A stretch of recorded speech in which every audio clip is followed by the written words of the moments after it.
तो हम लास्ट यहीं थे, सभी आगे होंगे। लास्ट हम यहीं थे, यहीं से हम चालू कर रहे हैं वापस।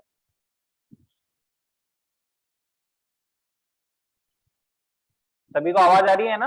कोई इश्यू नहीं है आवाज में? नहीं आ रही है सर। ठीक है। अब देखिए जैसे ओवरलोड इस पे हुआ, तो ओवरलोड के कारण क्या होगा, ये फॉल्टी करंट प्रवाहित होने लगे, ओवरलोड करंट इसमें प्रवाहित होने लगी। तो ओवरलोड के कारण क्या होता है, आग लगने का खतरा रहता है आपका। तो अब देखिए इसमें क्या होगा, तो जैसे ही आपका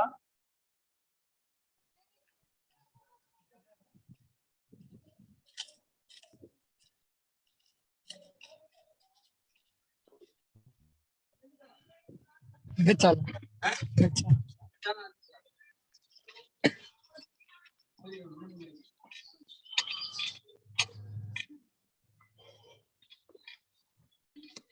कोई गांगुले बजा रही चाबी। ठीक है मैडम। ठीक है अंकित अपनी वॉल्यूम बंद कर दो।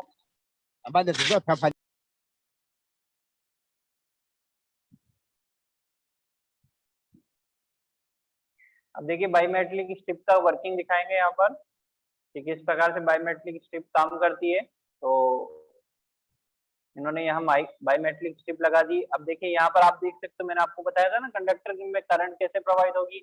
यहाँ टर्मिनल से होकर इससे होती हुई फिर ये बायोमेट्रिक स्ट्रिप से करंट प्रवाहित होकर आपकी, जैसे मूवेबल कॉन्टेक्ट है आपका, है ना, और फिक्स कॉन्टेक्ट भी यहाँ आपका लगा हुआ, ये फिक्स आपका, ये फिक्स हो गया, ये मूवेबल हो गया। और फिर इससे कनेक्शन आपका बायोमेट्रिक स्ट्रिप पे आ रहा है, और बायोमेट्रिक स्ट्रिप से फिर ये वायर इस तरह से कनेक्टेड है। तो ये इस तरह से धारा प्रवाहित होगी, आप देख सकते हो करंट कैसे प्रवाहित होगी एमसीबी में। ये कॉपर कंडक्टर है बीच में, ठीक है ना। अब जैसे ही आपका फॉल्ट करंट इसमें प्रवाहित होती है, तो ये क्या होगी, आपकी पत्ती इसके अंदर गर्म होती है, ठीक है ना। गर्म होगी तो क्या होगी, ये मुड़ेगी। और ये क्या होता है, सी आकार का लीवर होता है इसके अंदर, जो कि क्या होता है, इससे जुड़ा हुआ होता है। इसका ये हिस्सा यहाँ फंसा हुआ होता है, दूसरा हिस्सा इस पे फंसा हुआ होता है। तो जैसे ही ये गर्म हो गए, मुड़कर नीचे की ओर जाएगी, तो क्या हो गई, ये इसको नीचे की ओर खींचेगी। और जैसे ये आधे रास्ते पे खींच लेगी, तो ये क्या होगी, फिर स्प्रिंग प्रेशर के कारण नीचे आ जाएगी। वापस देखिएगा इसको मैकेनिज्म, कि जैसे फॉल्ट करंट प्रवाहित हुई, पत्ती गर्म हुई, तो यहाँ देखिएगा ये प्लंजर, इसके अंदर ये सी जो लीवर है वो इसको खींच रहा है, और इसको खींचने से ये ट्रिप हो रही है, और ये आर्क उत्पन्न हो रहा है, और ये आर्क का शमन हो रहा है। यहाँ पर एक एडजस्टेबल स्क्रू होता है, जिसके द्वारा आप इसको कंट्रोल कर सकते हो कि आपको एमसीबी को कितने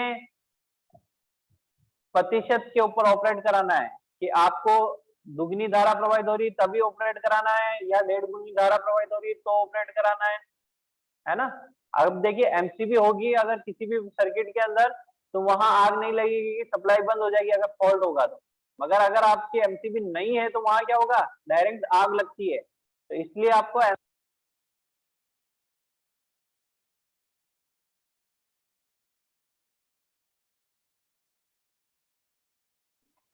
सर आवाज ही नहीं आ रही।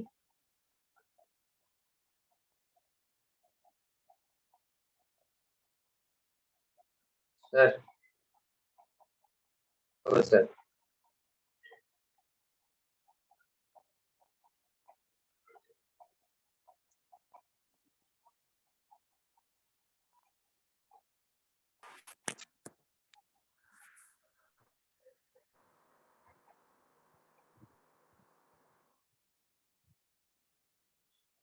ठीक है, आवाज आ रही है ना अभी सभी को?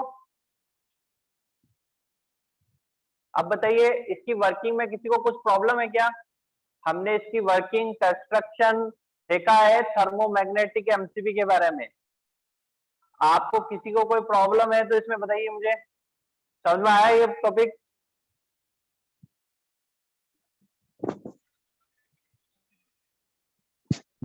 हाँ सर आ गया। हाँ भाई बोलिए। हाँ सर आ आया गया। समझ में? हाँ अच्छा, अच्छी हाँ बात है, आ गया तो अच्छी बात है, बढ़िया बढ़िया। और किसी को कोई क्वेश्चन है तो पूछ सकता है, ठीक है ना। अगर कोई इसमें आपको कोई प्रॉब्लम लगी है तो आप पूछ सकते हैं।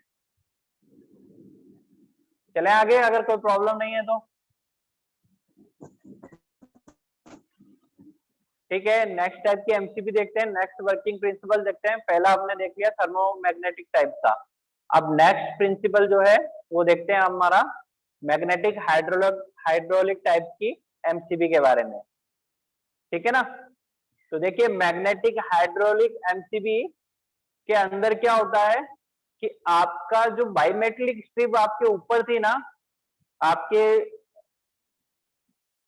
थर्मल मैग्नेटिक एमसीबी में, तो मैग्नेटिक हाइड्रोलिक एमसीबी में आपकी बाइमेटलिक स्ट्रिप नहीं होती है। तो ये डिफरेंस होता है उस वाली एमसीबी में और इस एमसीबी में, ठीक है। उसकी जगह क्या होता है, इसके अंदर मैग्नेटिक जो हाइड्रोलिक सर्किट ब्रेकर है उसमें सोलेनॉइड तथा हाइड्रोलिक डैम्प्ड प्लंजर, ये जो होती है ये आपके सोलेनॉइड और हाइड्रोलिक डैम्प प्लंजर के सिद्धांत पे कार्य करती है।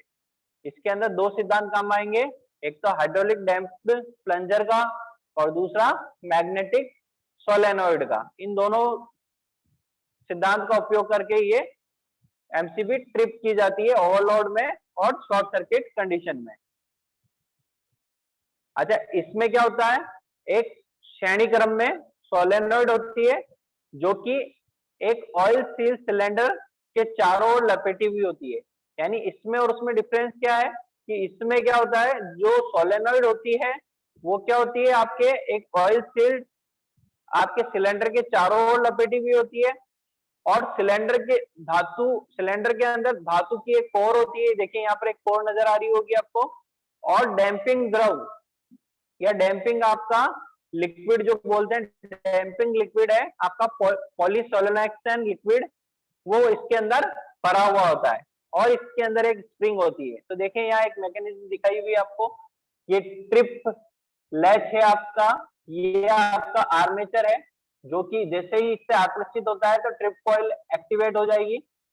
और ये आपका पोल है जिससे ये आर्मेचर आकर्षित हो रहा है। ये आपकी सोलेनॉइड है या चुंबकीय कॉइल है जो कि इसके चारों तरफ लपेटी हुई है।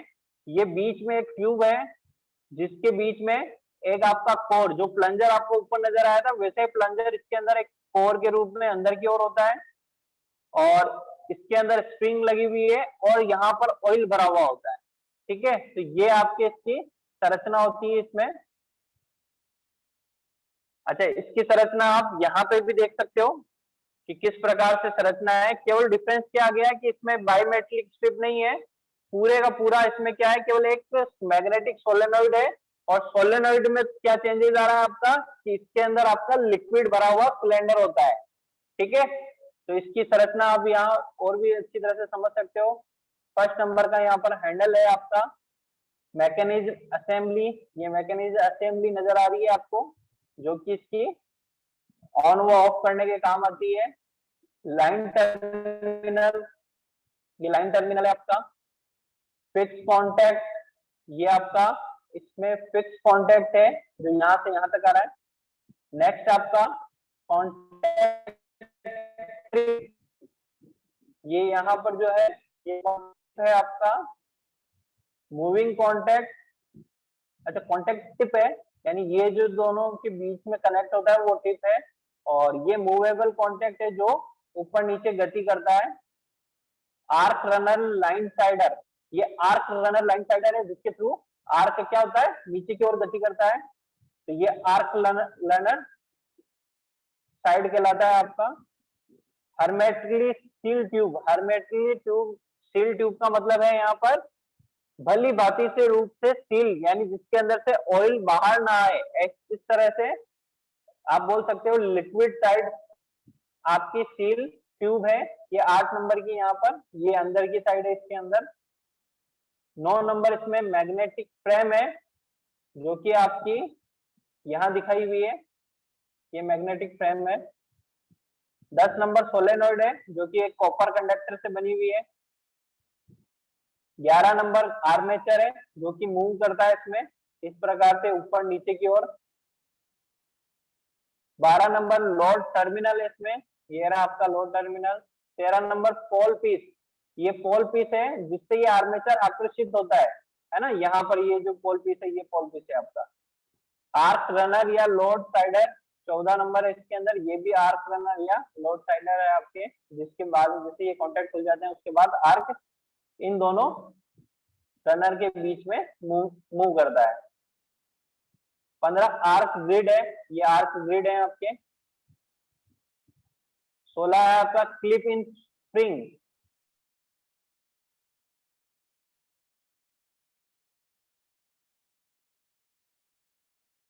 ये आपके जहां पे भी इसको लगाते हो वहां इसको फंसाने के लिए यहाँ पर स्प्रिंग सिस्टम होता है जिसके अंदर ये स्ट्रक्चर के अंदर फंस जाती है। लॉकिंग सिस्टम है ये स्प्रिंग प्रेशर के साथ।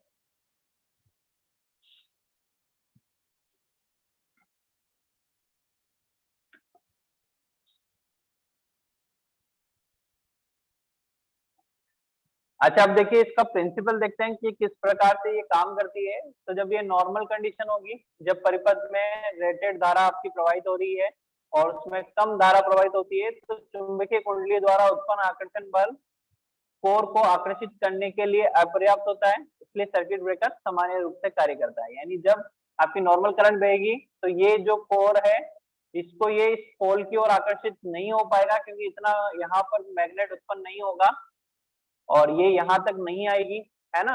और ये नॉर्मल सर्किट आपका काम करता रहेगा और ये लैचिंग सिस्टम भी आपका काम नहीं करेगा उस समय तक, है ना, क्योंकि ये इतनी इसके अंदर मैग्नेट उत्पन्न नहीं होगी कि ये इसको आकर्षित कर सके। मगर जब आपका ओवरलोड आ जाता है, ओवरलोड होगा तो क्या होगा, इसके अंदर करंट की मात्रा आपकी निश्चित धारा से अधिक हो जाएगी, जिससे क्या होगा कि ये जो आपका कोर है वो आपके पोल की ओर आकर्षित होगा और ये इस तरफ से आकर्षित होकर इसके यहां तक मूव कर जाता है। ठीक है, तो जब अति भार धारा प्रवाहित होगी तो चुंबकीय कुंडली कोर को ध्रुव की ओर खींचती है और ट्यूब में स्थित हाइड्रोलिक फ्लूइड कोर की गति को नियंत्रित करता है। अब देखिए ये जो इसका मूवमेंट है, इसके अंदर जो आपने लिक्विड बढ़ा है आपने, वो इसके मूवमेंट को कंट्रोल कर रहा है, नियंत्रित कर रहा है। अगर ओवरलोड करंट कम है तो ये क्या होगा, इसके यहाँ तक पहुंचने में इसको ज्यादा समय लगेगा। मगर अगर ये ओवरलोड करंट ज्यादा अधिक है, मान लीजिए आपकी 400% तक इसके अंदर धारा बह रही है, अधिक धारा बह रही है, तो क्या होगा, ये इसको अधिक स्पीड से इसकी ओर आकर्षित करेगा तो ये जल्दी से यहाँ तक पहुंच जाएगा। मगर अगर ये इसमें 130% तक की धारा प्रवाहित हो रही है तो ये इसको यहाँ तक पहुंचने में ज्यादा समय लगेगा। तो ये फ्लूइड जो इसके अंदर ये जो द्रव्य भरा है, ये इसको यहाँ से यहाँ तक मूवमेंट कराने में है, उसको कंट्रोल कर रही है, उस टाइमिंग को कंट्रोल कर रही है। तो इससे क्या फायदा होता है आपका, इससे ये फायदा होगा आपका कि मान लीजिए ओवरलोड कुछ समय के लिए आया, जैसे कि मान लीजिए आप मोटर स्टार्ट कर रहे हो, है ना, तो मोटर स्टार्ट करते समय हाई करंट प्रवाहित होती है, मगर उसके कुछ क्षण बाद ही वो क्या होती है, इसमें करंट की मात्रा कंट्रोल हो जाती है। तो जैसे ही मान लीजिए अगर ये फ्लूइड इसके अंदर भरा नहीं होता और ये स्प्रिंग इसके अंदर नहीं होती और जैसे ही इसमें ओवरलोड आता तो ये फटाफट इससे आकर्षित हो जाता और आपकी स्विच को ऑपरेट कर देता, है ना। मगर ऐसा नहीं होता, इसमें क्या होता है कि इसको यहाँ से यहाँ तक आने में थोड़ा समय लेती है और वो किस पे डिपेंड कर रही है, आपके करंट की मात्रा के ऊपर डिपेंड कर रही है। अगर ज्यादा करंट प्रवाहित होगी तो ये जल्दी आ जाएगा, है ना। अगर कुछ ही धारा इसमें ज्यादा हुई है तो ये क्या होगा, धीरे धीरे आएगा। और मान लीजिए उस समय में वो ओवरलोड करंट आपकी आना बंद हो गई और मान लीजिए वो उसका जो ओवरलोड करंट आपकी प्रवाहित हो रही है वो रुक गई, तो ये वापस क्या होगा, अपने प्रारंभिक स्थिति में चला जाएगा और आपकी ये ट्रिपिंग नहीं होगी।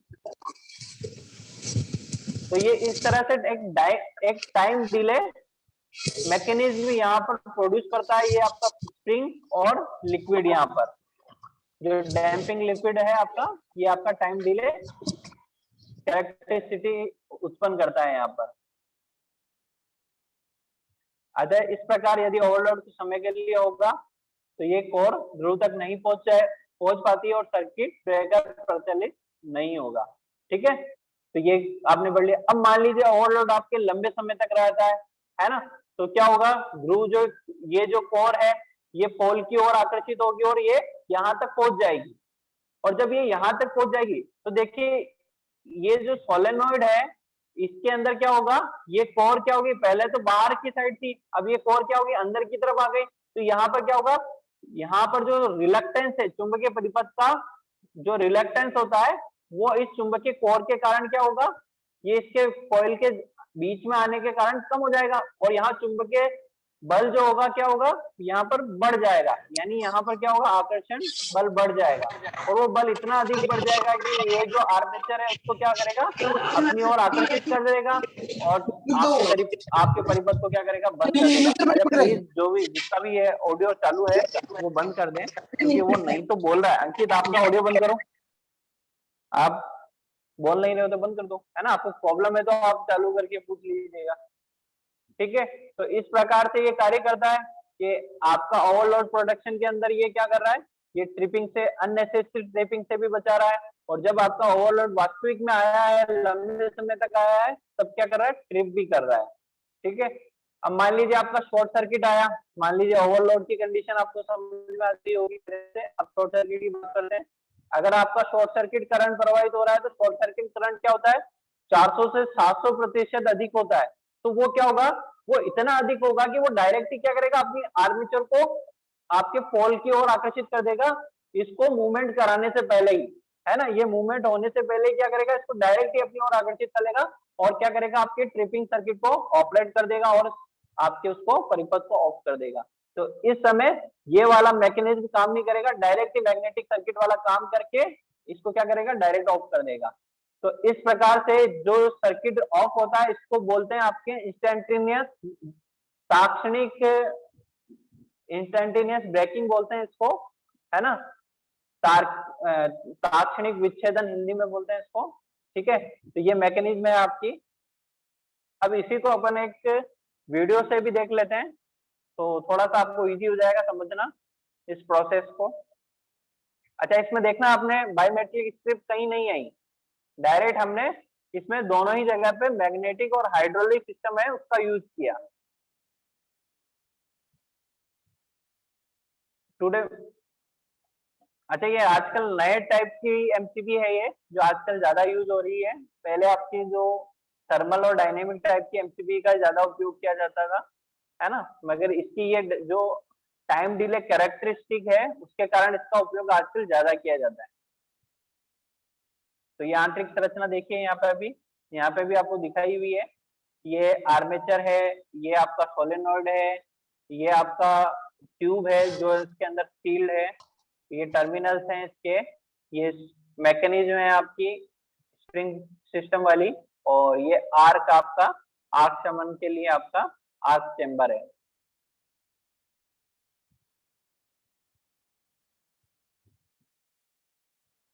तो इसमें ये करंट का रास्ता दिखाया हुआ है कि करंट किस प्रकार से प्रवाहित हो रहा है आपका। तो यहाँ पर करंट इससे होता हुआ, ये आपका फिक्स कांटेक्ट और ये मूवेबल कांटेक्ट है, ये इससे होता हुआ ये इसके अंदर फिर कॉइल से होता हुआ आपके नीचे सर्किट में चला जाएगा।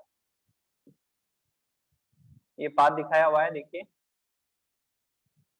The size of the magnetic field is proportionally to current flowing through the, यानी जो ये चुंबकीय क्षेत्र जो उत्पन्न हो रहा है वो किस पे डिपेंड कर रहा है, आपके इसमें जो बहने वाली करंट है उसके ऊपर डिपेंड कर रहा है।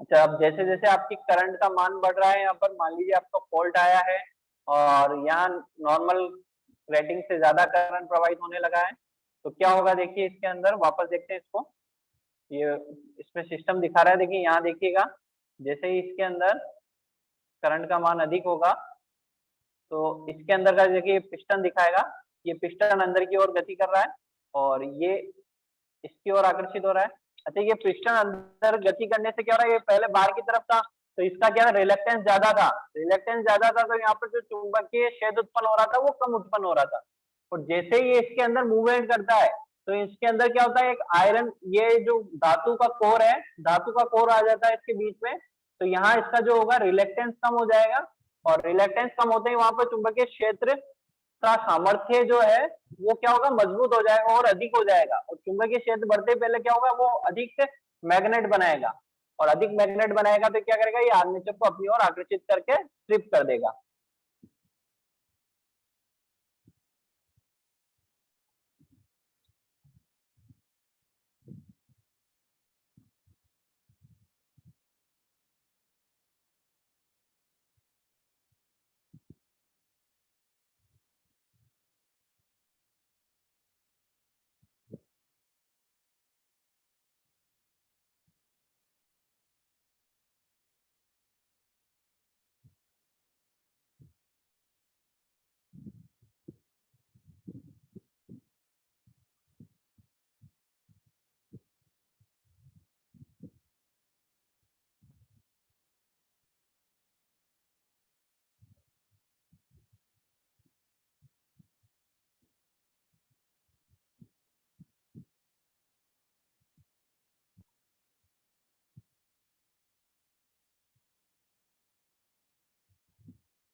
तो ये थी आपकी हाइड्रोलिक या मैग्नेटिक हाइड्रोलिक टाइप की एमसीबी।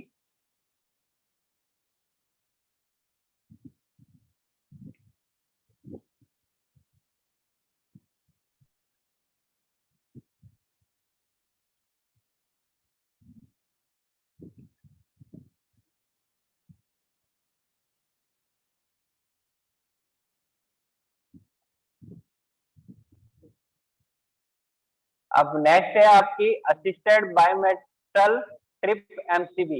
ये आपकी लास्ट टाइप एमसीबी है, इसके बाद आपका लगभग एमसीबी के टाइप्स खत्म हो जाएंगे। ठीक है, तो अब देखिए इसकी संरचना के बारे में देख लेते हैं। इसमें भी टर्मिनल है, ये स्विचिंग स्विच है इसका, इसमें भी मूवेबल कॉन्टेक्ट है, और ये बायोमेटलिक एलिमेंट है जिसके कारण ये ट्रिप होती है। फिक्स कॉन्टेक्ट हो गया, और फ्लूइड फील्ड हो गया, इसके अंदर फ्लूइड भरा हुआ है, और ये सोलेनॉइड हो गया।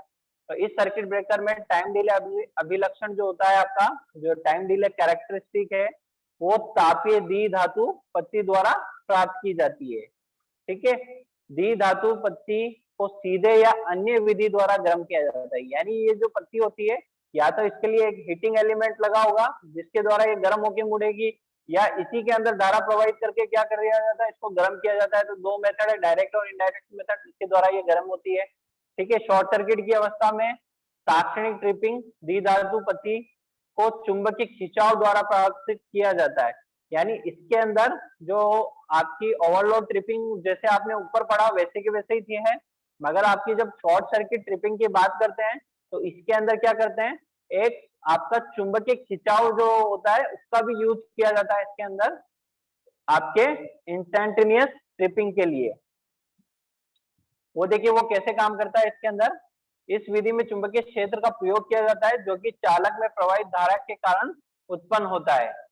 द्विधातु पत्ती के समीप लोहा धातु की पत्ती स्थित होती है। यानी इस तरह से बायोमेट्रिक स्ट्रिप के पास में क्या करते हैं हम, एक दूसरी धातु की पत्ती स्थापित करते हैं। ये होती है मैग्नेटिक प्लेट आपकी। ठीक है, द्विधातु पत्ती व लोहा धातु की पत्ती में प्रवाहित धारा के कारण उत्पन्न चुंबकीय क्षेत्र के कारण द्विधातु पत्ती पर एक खिंचाव बल लोहे धातु की पत्ती की ओर कार्य करता है, जो कि लघु परिपथ की अवस्था में सर्किट ब्रेकर को तीव्र गति से ट्रिप कराता है। यानी इसमें क्या है कि जब आपका इसमें देखिए ये क्या है, ये एक प्लेट है आपकी चालक प्लेट, ये भी एक चालक प्लेट है, ये भी एक चालक प्लेट है। ठीक है ना, इसके अंदर जैसे करंट प्रवाहित होगा तो यहाँ पर एक चुंबकीय क्षेत्र उत्पन्न होगा, और चूंकि इसमें एक चुंबकीय क्षेत्र उत्पन्न हो रहा है तो क्या होगा, ये एक चुंबक की तरह काम करेगा। चूंकि ये प्रत्यावर्ती धारा वहन कर रहा है तो इसके अंदर भी क्या होगा, जिस तरह से ट्रांसफार्मर के में आपका स्वप्रेरण होता है ना आपका, या सॉरी म्यूचुअल इंडक्टेंस होता है, उसके कारण क्या होता है इसके अंदर भी वोल्टेज प्रोड्यूस हो जाता है, और ये भी एक चुंबक की तरह कार्य करने लग जाता है। तो ये जो प्लेट है, मैग्नेट प्लेट है, ये इसमें प्रवाहित धारा के कारण खुद चुंबक की तरह व्यवहार कर रही है। और जब इस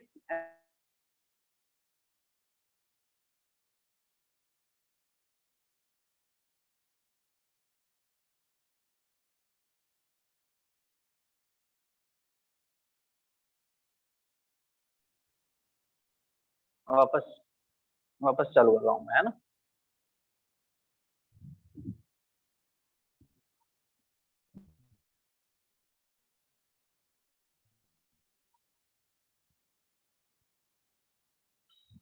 तो इसके अंदर क्या होगा, ज्यादा चुंबक उत्पन्न होगा तो ये क्या होगा, ये इसको अपनी ओर आकर्षित करेगा। तो इस समय क्या है, बायोमेट्रिक भी काम कर रहा है और ये चुंबकीय मैग्नेट भी काम कर रहा है, जिसके कारण क्या होता है, ये स्पीडली से ये परिपथ को ओपन कर देती है, और परिपथ को जैसे ही ओपन करेगी तो आपकी ट्रिपिंग सर्किट वहां ऑपरेट हो जाएगा। यही पत्ती जैसे ही यहाँ मुड़ेगी, वहां पे आगे जो ट्रिपिंग सर्किट है उसको ऑपरेट कर देती है और परिपथ को क्या करती है, ट्रिप कर देती है। तो ये होती है आपकी assisted biometric tripping MCB.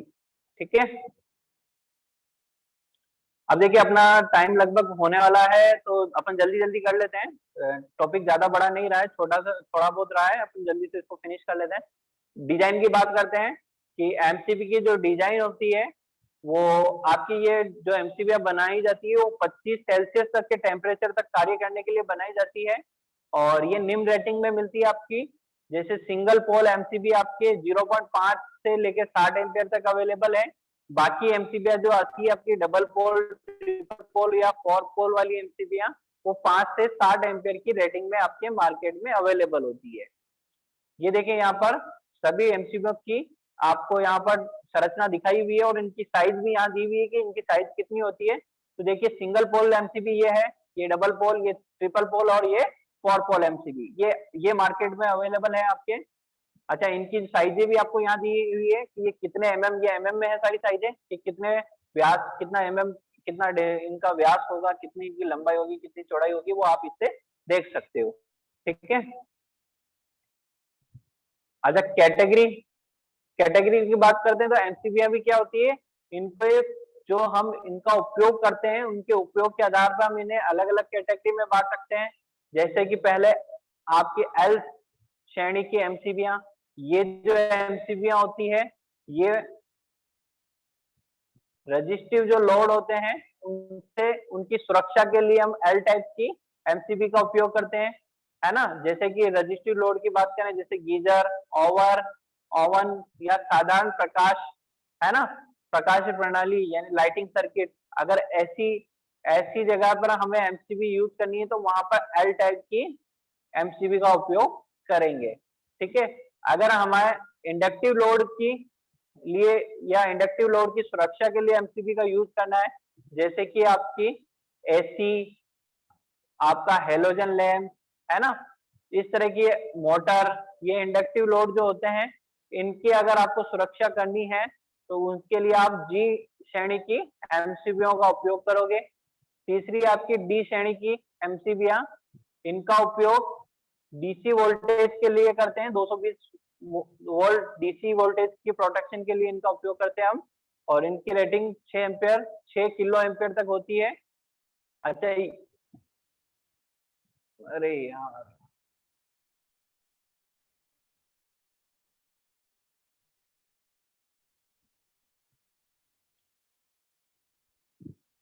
Tripping अभिलक्षण जो इनके होते हैं वो एल और जी के समान ही होते हैं, और इनका उपयोग हम लोकोमोटिव या डीजल जनरेटर सेट आदि से रिलेटेड जो सर्किट है उनके अंदर हम इनका उपयोग करते हैं। एडवांटेज, यहाँ देखिए एडवांटेज क्या है, तो आपकी जो एमसीबीयां हैं उनके एडवांटेज देखिए, एमसीबी के ट्रिपिंग जो ट्रिपिंग कैरेक्टरिस्टिक है वो मैन्युफैक्चर द्वारा सेट की जाती है, इसलिए इनको परिवर्तित नहीं कर सकते, इसलिए इसमें जो ह्यूमन एरर के चांसेस होते हैं वो नहीं होते हैं। ठीक है, नेक्स्ट है आपका, ये निरंतर अतिभार पर ट्रिप होती है, तात्क्षणिक अतिभार पर ट्रिप नहीं होती। यानी मान लीजिए अगर कुछ ही क्षण के लिए आपका ओवरलोड आया है, जैसे मोटर को चालू करते समय ओवरलोड आया, तो ये उस समय ट्रिप नहीं होगी, आपके टाइम डिले कैरेक्टरिस्टिक के कारण ये लंबे समय तक अगर कोई लोड आया है ओवरलोड तो ही ट्रिप होगी। अच्छा, ये फॉल्टी सर्किट को पहचान कर सकती है और उसको अलग कर सकती है, यानी उसको ओपन कर सकती है, इसको वापस रिस्टोर करना इजी है, यानी वापस इसको चालू करना इजी है। टेम्पर प्रूफ होती है ना, मल्टीपल यूनिट एक साथ इसमें उपलब्ध है। अच्छा, इनके लॉसेस क्या है, ये महंगी होती है और इसमें मैकेनिकल मूविंग पार्ट अधिक है, तो इसमें क्या होता है, वो जाम होने के चांसेस ज्यादा होते हैं। ठीक है, और इनको हम संतोषप्रद प्रचालन के लिए, यानी इसको रिलायबल ऑपरेशन के लिए इनका रेगुलर टेस्टिंग करना आवश्यक है, क्योंकि कई बार क्या होता है मैकेनिकल मूविंग पार्ट क्या होता है, जाम हो जाते हैं, तो ये कार्य नहीं कर पाती, है ना, और ये आसपास के वातावरण से भी प्रभावित होती है। अच्छा, जो एमसीबीआं हैं वो निम्न टेक्निकल स्पेसिफिकेशन में अवेलेबल होती है, जैसे कि उनके निम्न स्पेसिफिकेशन होते हैं आपके। पहला है रेटेड वोल्टेज। रेटेड वोल्टेज इनके 240 वोल्ट और 415 वोल्ट एसी के अंदर और 220 डीसी के अंदर ये अवेलेबल है। और करंट रेटिंग जो होती है इनकी 0.5 से लेकर 63 एम्पियर तक ये रेटिंग में उपलब्ध होती है। और ये 3 पोलो के अंदर अवेलेबल है। और ये एल, जी और डी, डीसी टाइप की इन प्रकार की अवेलेबल है। इनकी ब्रेकिंग कैपेसिटी जो होती है वो 90 किलो एम्पियर तक होती है। और इनका जो लाइफ है इनकी, वो आपकी 1 लाख ऑपरेशन यानी 1 लाख बार तक इनको ऑपरेट किया जा सकता है, तब तक ये काम करेगी। और इलेक्ट्रिकल जो इनका कॉन्टेक्ट, इलेक्ट्रिकल आइटम का जो इनका टाइम है वो 50,000 ऑपरेशन तक ये काम कर सकती है। इनकी ओवरलोड क्षमता 15% तक ओवरलोड हो सकती है ये, और काम कर सकती है, यानी 15% और अगर इसको ओवरलोड कर दें तो भी ये खराब नहीं होगी। अच्छा, इनका जो बाहर का कवर आता है वो ग्लास या फाइबर या रेनफोर्स पॉलिस्टर का होता है। और इसमें जो फिक्सिंग वाला ऑप्शन, ये फिक्सिंग 2 प्रकार की फिक्सिंग आती है इसके अंदर। एक होती है स्पैन फिक्सिंग और डीन चैनल 35 mm, ये 2 फिक्सिंग अवेलेबल है इसमें। और इनके जो टर्मिनल की साइज होती है वो 25 mm स्क्वायर होती है, जिसमें हम वायर को जोड़ते हैं। ठीक है, ये एमसीबी आपकी कंप्लीट है। अच्छा, अब किसी को कुछ पूछना है तो आप पूछ सकते हो।